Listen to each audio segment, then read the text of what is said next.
Okay, so today we're here to talk about your child, Billy, and the things that he's been struggling with in school and where he needs improvement.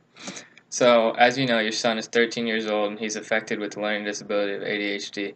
Typically, children with ADHD struggle with attention, which seems to be Billy's novel problem in all of his subjects. Now, through my talks with him, that we found that he's actually very capable in all subjects. The problem that he seems to have is simply capturing his attention and stimulating his thinking in all subjects. Now, when it comes to hands-on activities or subjects, as we'll see in the next slide here you go. Math and science, he seems to be doing very well because when I talked to him about and went over this with him earlier, he said in math he loves the problem solving and the hands-on work that goes along with figuring out a problem and getting the answer. Now in science, it's the same thing, and he does even better because it's hands-on. He's interacting with the material and doing the experiments. So he's stimulated not only by the teacher discussing the things, but he's stimulated by him learning with his hands by himself, or in his own way. I'm sorry. Now, when you get to history and English, is where he begins to struggle. And from my initial feeling was that you can't really get as hands-on with history and English, so he would typically struggle. So that's what we see in his grades, and we'll look here first at his assignment history, or his assignment spread in the history. And the things that stick out with this was the mapping activity. He got a 90 on. So when I talked to him about that, he said, and I talked to his teacher as well, and it wasn't so much of learning where everything was as much as pointing it out on a map, and it was visual. So he was able to walk up, see where everything was, so when it came to labeling on the map, he did very well. Now, the reading comprehension activity that they did in the class really was a struggle for him because he said the president essay was something that he likes the presidents, he thought their story was interesting. It was almost like learning about all these people he's heard about, but he didn't know the things behind it, so he really enjoyed that. But the reading comprehension activity was just a simple read the chapter, do the homework, or do the assignments or the problems that go along with it.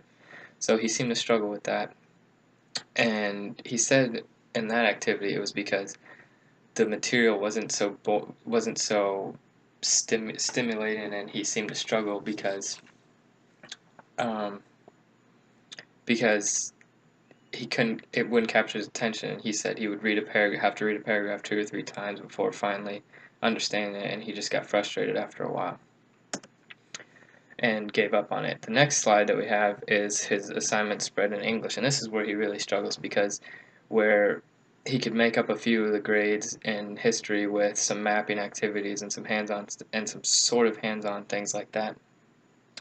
It's all reading, and according to him, the things that they have him read don't spark his interest. Now, Billy, as we've covered in his case study earlier, is a very sports-oriented person, so we decided to have a little thing to see what he did if you gave him a book on his favorite athlete, Derek Jeter, and he read it. He comprehended everything. So once again, we see it's not that he doesn't like reading or he's bad at reading.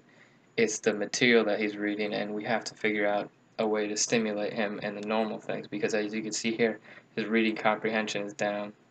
His grammar's okay, or his grammar activity was fine, but that's because it was more, you have to find, the activity was finding the words and putting them together. It was almost like he treated it as a puzzle. But the book review and the reading comprehension are very low in this because he told me the books were bland and he really didn't enjoy them. So he paid less attention and got more distracted during the activities. Now, in these subjects, as we've been talking about the whole time, the problem is oh, sorry about that. The problem is that the material isn't stimulating, so he struggles to keep his attention, where the hands-on activities, he can keep his attention and get him interested.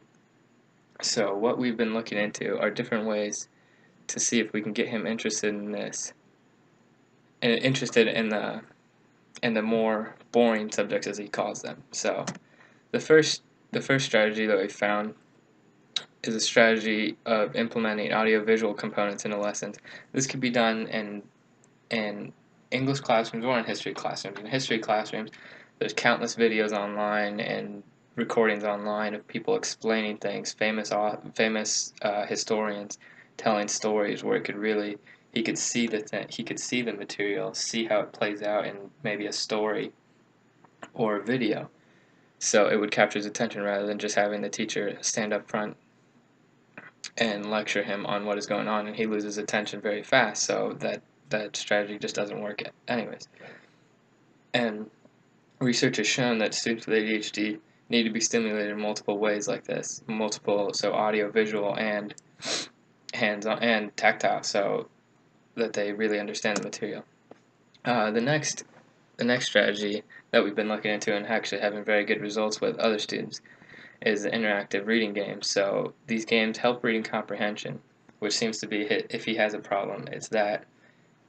And this because the subject that he struggles in the most is English. So these reading games help you to find little details and help spark interest so that Billy can follow along even if he doesn't enjoy the book, and it can make it more interactive rather than him just trying to read 10 pages out of the book. It has a page and then a game to see what he understood, so he's learning more for the game and he doesn't realize that he's comprehending as much. So it's not tricking him, but it's helping him. And just to finish up here, we included a couple sites for you and your husband to read at home to see if there's anything else you can do and to learn more about how to help Billy in his schoolwork and just really get him stimulated, because all of these sites have great resources and there's plenty more online. So if you find anything and want to bring it to our attention, we're always willing to help, because we know Billy's a smart child, so we just want to help him make his grades reflect it, so he doesn't start to feel bad and feel like he's anything less than he is, because ADHD can be controlled and actually beaten. In this case, in the academic case, it's just a matter of stimulating Billy and his thought process. So if you have any more questions or anything like that, just feel free to contact us. Thank you.